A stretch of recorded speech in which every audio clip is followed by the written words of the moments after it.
पूरा इंतजाम कर लिया है। ये कहते हुए शिवम ने बाइक पर अपने पीछे बैठी अपनी गर्लफ्रेंड मोहिनी को भरोसा दिलाया और बाइक आगे बढ़ा ली। जैसे ही वो दोनों शादी के लिए मंदिर पहुंचे और शिवम भगवान के सामने आंखें बंद करके हाथ जोड़े खड़ा हुआ कि अचानक किसी ने भारी चीज से एक जोरदार वार शिवम के सिर पर किया। एक पल के लिए उसका सर चकरा गया। हैरानी के साथ जैसे ही उसने अपने सर को छुआ तो उसके हाथों पर खून था, पर जब उसने मुड़कर देखा तो उसके पैरों तले जमीन खिसक गई, क्योंकि उस पर हमला करने वाला कोई पराया नहीं बल्कि उसकी अपनी मोहिनी थी। उसके हाथ में मंदिर की घंटी थी जिससे उसने शिवम पर हमला किया था। शिवम ने अपने चोटिल सर पर हाथ रखते हुए हैरानी से पूछा, मोहिनी, ये तुम क्या कर रही हो? लेकिन मोहिनी ने बिना कुछ कहे शिवम पर दोबारा हमला कर दिया।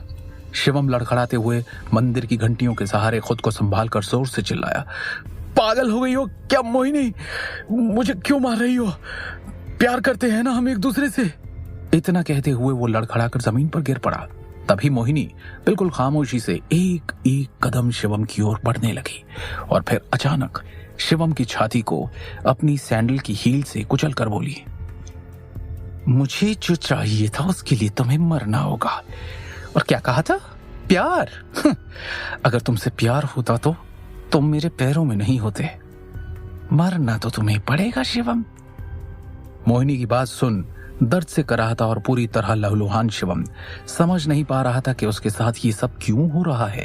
वो हिम्मत करके खुद को जमीन पर घसीटते हुए दर्द से भरी आवाज में बोला, मोहिनी, मैंने तुम पर भरोसा किया था, तुम्हें अपनी जिंदगी मानकर सब कुछ सौंप दिया और तुमने मुझे धोखा दिया। क्यों मोहिनी, क्यों? लेकिन ये सुनकर भी मोहिनी ने कोई जवाब नहीं दिया। उल्टा पूरी ताकत से शिवम पर फिर से घंटी से वार किया और शिवम की चीख पूरी पहाड़ की वादियों में गूंज उठी। शिवम की आंखें धीरे धीरे बंद होने लगी, लेकिन तभी उसने किसी आदमी को अपने करीब खड़ा पाया। वो उस आदमी से मदद मांगता उससे पहले उस आदमी ने एक जोरदार लात शिवम के चेहरे पर दे मारी, जिससे शिवम मंदिर की चौखट से नीचे जा गिरा। तब मोहिनी हंसते हुए बाहर आई और उस आदमी के गले लग गई। ये देखते ही शिवम हैरान रह गया। वो समझ चुका था कि मोहिनी ने किसी मकसद से उसे प्यार के जाल में फंसाकर धोखा दिया था। ये देखते ही शिवम की आंखों से आंसू बहने लगे। तभी अचानक जोर की बिजली कड़की और तेज हवाओं से मंदिर की घंटियां बजने लगी, साथ ही तेज बारिश होने लगी। तब मोहिनी के साथ खड़ा वो आदमी बोला, मोहिनी, अब इस खेल को खत्म करो। उसने इतना कहा ही था कि तभी मोहिनी एक बॉक्स में से एक जहरीला सांप निकाल ले आई और उसे शिवम के ऊपर फेंक दिया।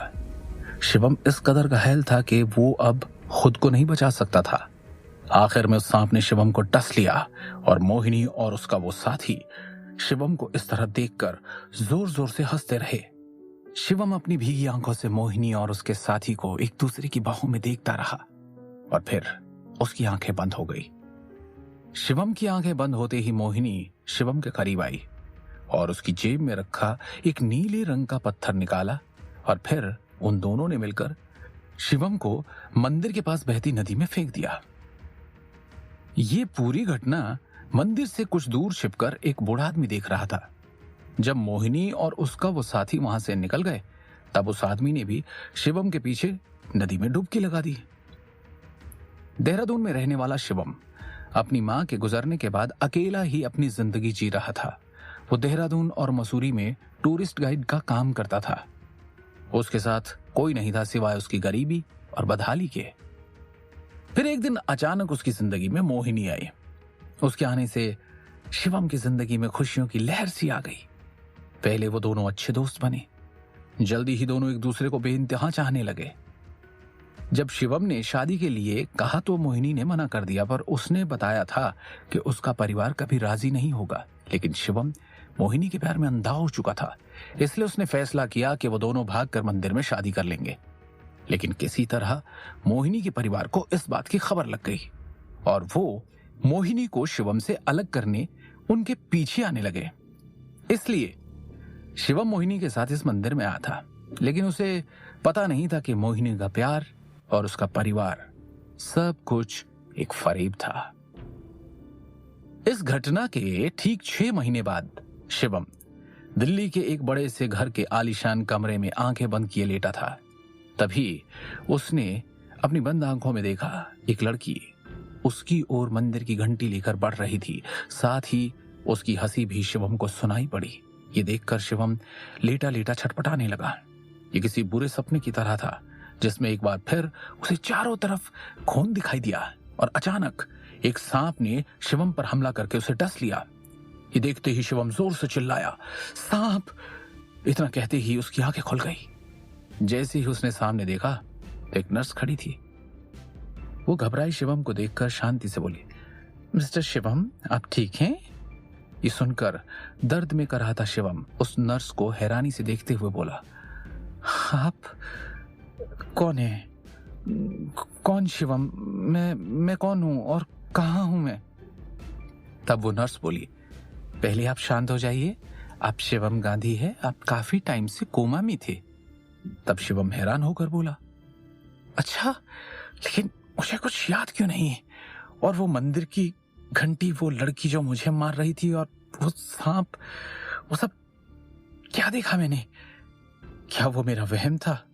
तब नर्स ने बाहर जाते हुए जवाब दिया, घबराइए नहीं, सर की चोट के कारण ऐसा हो सकता है। आप ले जाइए, मैं किसी को बुलाती हूँ।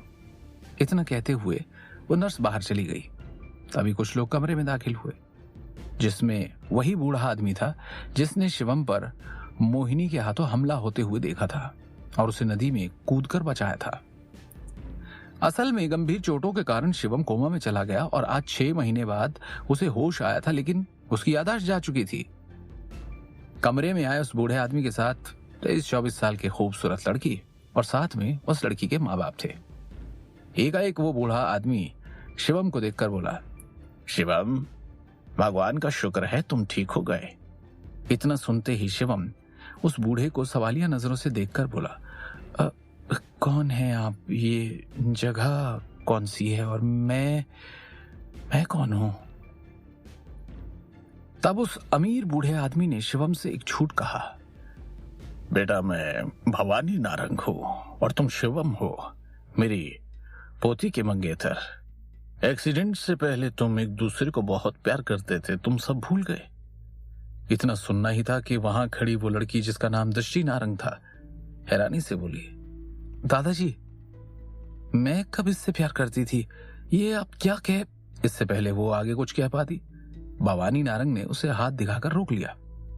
लेकिन तभी शिवम नारंग जी की बात सुनकर बोला, क्या मंगेतर? कहते हुए शिवम पूरी तरह से हैरान था। तभी भवानी नारंग झूठी कहानी गढ़ते हुए बोले, हाँ बेटा, तुम्हारा एक्सीडेंट हुआ था, तुम्हारे सर पर गहरी चोट लगी थी, इसलिए तुम अपनी सगाई को भी भूल गए हो।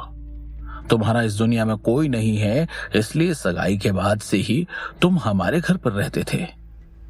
डोंट वरी, जल्दी तुम दोनों की शादी हो जाएगी, फिर तुम्हें धीरे धीरे सब याद आ जाएगा। ये सुनते ही शिवम झल्लाकर बोला, देखिए, मुझे कुछ याद नहीं आ रहा है। मैं खुद कौन हूं पता नहीं।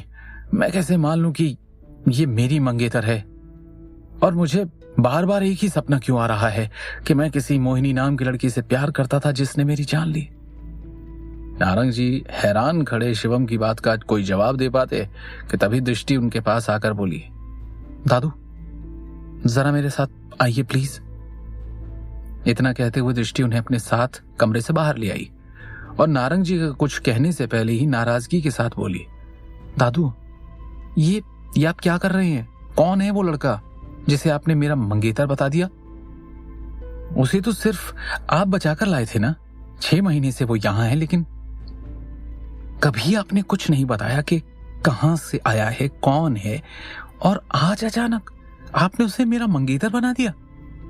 आप उसके साथ ऐसे बिहेव क्यों कर रहे हैं जैसे वो कोई हमारा अपना हो?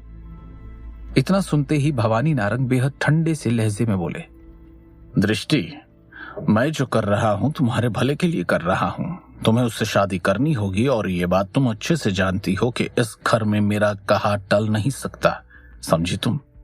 ये शादी होकर रहेगी। इतना सुनते ही दृष्टि की आंखें भर आई, क्योंकि अब उसके पास कोई चारा नहीं बचा और नारंग जी के फैसले के खिलाफ जाना उसके बस में नहीं था। उसे ना चाहकर भी इस शादी के लिए तैयार होना पड़ा। दूसरी तरफ शिवम चुपचाप बैठा नारंग जी की बातों के बारे में सोच रहा था कि तभी उसकी नजर सामने मौजूद खिड़की पर गई। उसने देखा कि एक सांप उस खिड़की से उतरकर उसकी ओर बढ़ रहा है। ये देखते ही शिवम घबरा गया और जोर से चिल्लाने की कोशिश करने लगा, लेकिन तभी उसे कुछ महसूस हुआ कि जो कुछ वो कहने की कोशिश कर रहा था उसकी आवाज किसी तक नहीं पहुंच पा रही थी। देखते ही देखते वो सांप शिवम के पैरों के पास आकर कुंडली मारकर बैठ गया और शिवम को देखने लगा। तभी अचानक डरा हुआ शिवम छटपटाते हुए पीछे हटा। वो लगातार चिल्ला रहा था कि सांप, कमरे में सांप है, लेकिन अब भी ये आवाज कोई नहीं सुन पा रहा था। तभी अचानक ही घबराए शिवम की आंखों का रंग काले से बदलकर पीला हो गया और उसकी स्किन किसी सांप की केंचुली की तरह